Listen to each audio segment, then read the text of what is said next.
Buenos días, alumnos. Terminadas ya las vacaciones, nos reincorporamos a estas clases especiales online.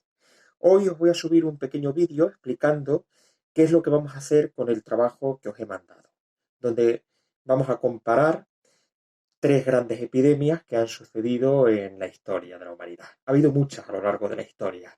De hecho, y espero que esto nos sirva para que caigamos en el pesimismo, más bien al contrario, los virus y las bacterias existen antes que los seres humanos, existen antes que los mamíferos o que las formas complejas de vida. Las bacterias fueron las primeras formas de vida que aparecieron en la Tierra hace 3.000 millones de años.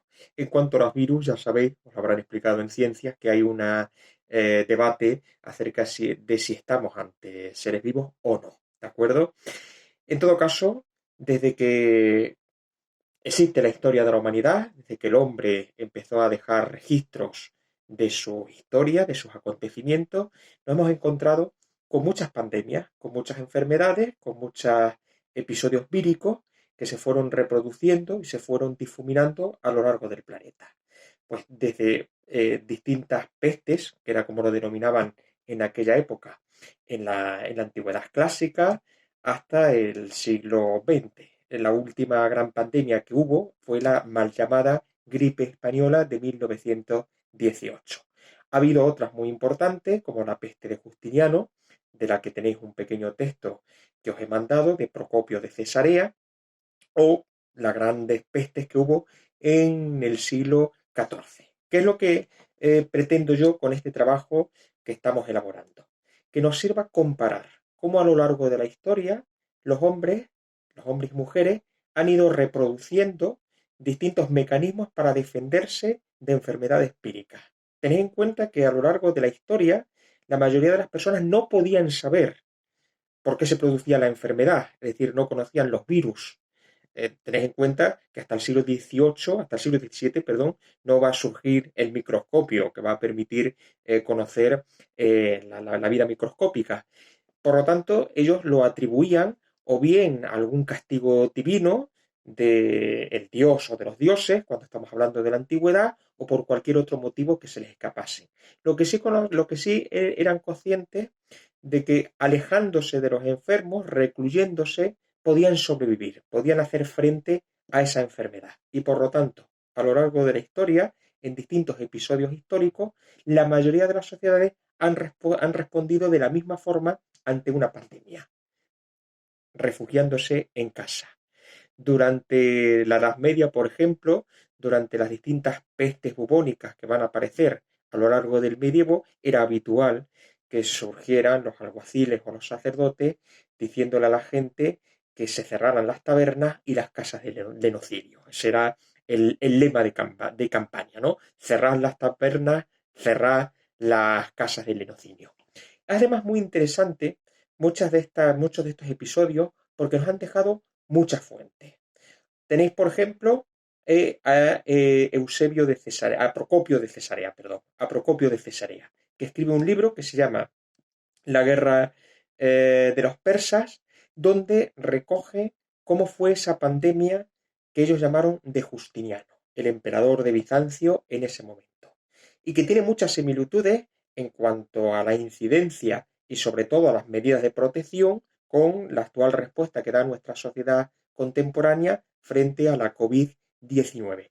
Tenemos que leernos ese texto junto con el artículo del país para que vayamos sacando comparativas, para que podamos redactar un informe acerca de qué fue la peste de Justiniano, cómo respondieron en esa época y podamos compararlo con la situación actual.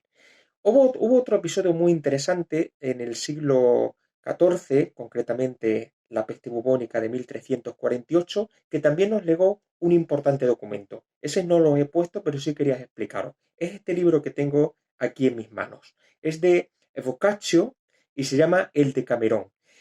Hubo una peste muy importante en Florencia en 1348, una peste que además se fue expandiendo por todo el mundo, no solo en Florencia, también llegó a España.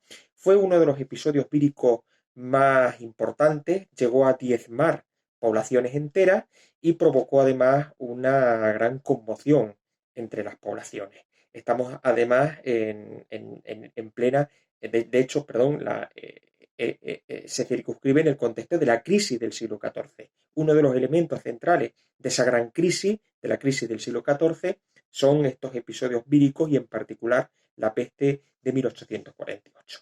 Bien, de 1348, perdón. Bien, ¿qué es lo importante aquí?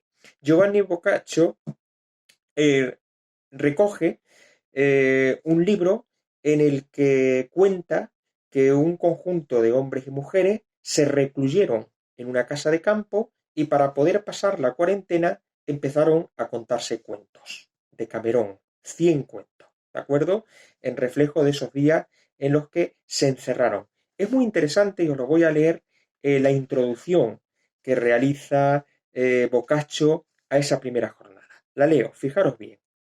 Ya habían los años de la fructífera encarnación del Hijo de Dios llegado al número de 1348, cuando en la egregia ciudad de Florencia, bellísima entre todas las de Italia, sobrevino una mortífera peste.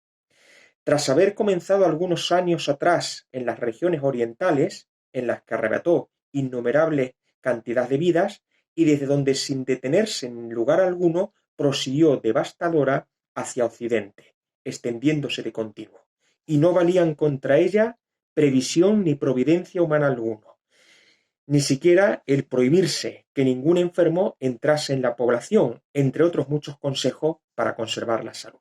Fijaros, nos está dando la fecha, 1348, nos está diciendo el lugar de procedencia donde empezó esa peste, en las tierras orientales, y cómo a lo largo de los años se fue difundiendo por el resto de Europa. A lo largo de los años, porque en aquella época no estábamos en una situación de globalización económica y por lo tanto los productos llegaban más necesitaban más tiempo para poder transportarse, los productos, las personas y las enfermedades que aportan las personas. Sigo. Dice que entre los que conservaban la vida, quienes no miraban, entre quienes conservaban la vida, miraban solo a una finalidad harto cruel, la de alejarse de los enfermos y de sus casas, con lo que creían adquirir salud. Había no pocos que entendían que el vivir moderadamente y guardarse de toda superfluidad ayudaba mucho a resistir tan mal accidente, y así, reuniéndose en grupos, vivían separados de todos los demás, recogiéndose en sus casas y recluyéndose en los lugares donde no hubiese enfermo alguno. ¿Veis? Es una respuesta usual, habitual, en esa época, en las anteriores y en las posteriores. Recluirse, guardarse, hacer cuarentena. Exactamente como estamos haciendo nosotros. En aquella época no tenían vacunas. Hoy, y esa es la novedad de la COVID-19, nosotros tampoco tenemos vacuna. Cuando se producía la gripe, también había una fuerte mortandad en el pasado. Hoy la gripe es una enfermedad viral más o menos controlada porque tenemos vacuna. El problema de la COVID es que no existe una vacuna y por lo tanto eso nos ha obligado, mientras no exista ese remedio, nos ha obligado a tener que recurrir a una vieja estrategia del pasado, hacer cuarentena, poder separar a los enfermos de los sanos. Evidentemente, también hay algo muy importante que diferencia nuestra época de la anterior. Boccaccio o Procopio de Cesarea, en el texto que habéis leído, refieren que los enfermos morían en sus casas, olvidados y sin asistencia. En la actualidad, los enfermos de la COVID son asistidos en hospitales y por lo tanto de hecho, la mayoría, la inmensa mayoría, más del 80%, sobreviven con los cuidados médicos que se les puede ofrecer, que no eliminan el virus, pero sí palían los efectos hasta que éste desaparece del cuerpo humano. Ese hecho no existía en el pasado. La gente no podía recurrir a unos hospitales eficientes y además ignoraban la causa por la que se producía esa enfermedad. Eso lo tenéis que tener en cuenta a la hora de hacer el comentario y cómo responden las sociedades de manera distinta en el pasado y en la actualidad. En cuanto a la gripe de 1918, la mal llamada gripe española, nos sirve también para que nos fijemos en una cosa, en un aspecto sustancial, sobre todo en esa época, y que también lo tenemos presente en la actualidad, que es la desinformación. ¿Por qué se le llamó la gripe española? A pesar de que no surgió en España. De hecho, la mayoría de los autores consideran que es una gripe que apareció en Estados Unidos, porque en aquel momento, 1918, Europa estaba en estado de guerra, estaba inmerso en la Primera Guerra Mundial y el control de la información era esencial. Se consideraba además que formaba parte de las tácticas de guerra y por lo tanto había que limitar toda información que pudiera causar desánimo. Y aquellas naciones que estaban en guerra y que se encontraban con que muchos de sus soldados morían no en la batalla sino por una gripe, empezaron a silenciar ese hecho para que no cundiera el desánimo. ¿Qué sucedió en España? Que sí era una sociedad que no estaba en la guerra, recordad que nosotros éramos neutrales, y los periódicos de la época empezaron a reflejar esa gripe española que llegó a nuestro país y que también provocó una gran cantidad de enfermos y de mortandad. Nosotros sí reflejábamos esa información, sí aportábamos los datos, y de hecho los investigadores posteriores utilizaron los periódicos y las informaciones que se habían publicado en España para analizar esa gripe y por lo tanto se empezó a hablar de la gripe española. ¿Por qué? Porque la principal fuente de información era la prensa española de la época. La prensa de los países involucrados en la Primera Guerra Mundial, la de Estados Unidos, la de Francia, la de Gran Bretaña, la de Alemania, la de Austria, el Imperio Austrohúngaro en ese momento, habían ocultado esa información. No daban datos sobre sus muertos en gripe. Bien, provocó una gran mortandad, mucho mayor que la actual, ¿de acuerdo? Tenéis en cuenta ese dato de la ocultación de la información. Para compararlo también con la actualidad, tenéis en cuenta, por ejemplo, que una de las razones por las que se dice, pero eso tenemos que analizarlo críticamente, por las que se dice que España o Italia tienen un alto grado de personas que mueren, con la COVID es porque sí ofrecen unos datos más fiables, ¿de acuerdo? Frente a otras naciones que pueden utilizar algunas formas de contar, digamos, más creativas. No obstante, esto lo tenemos que averiguar, lo tenemos que pensar, lo tenemos que razonar y en función de eso hacer ese trabajo comparativo. ¿Para qué nos va a servir también este trabajo? No solo para conocer estas tres epidemias, dos del pasado y una del presente. Sobre todo nos va a servir para que entendamos cuál es el objetivo fundamental de la historia.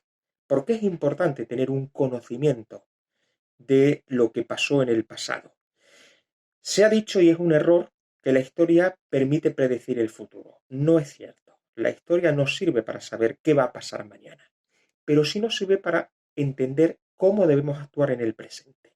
Los acontecimientos del pasado nos dan una pista para que podamos saber cómo actuar en nuestro presente. Y este trabajo estoy seguro que os va a permitir abordar esa dimensión de la historia, saber qué hicimos en el pasado y qué es lo mejor que podemos hacer en este presente. Ánimo y nos vemos pronto.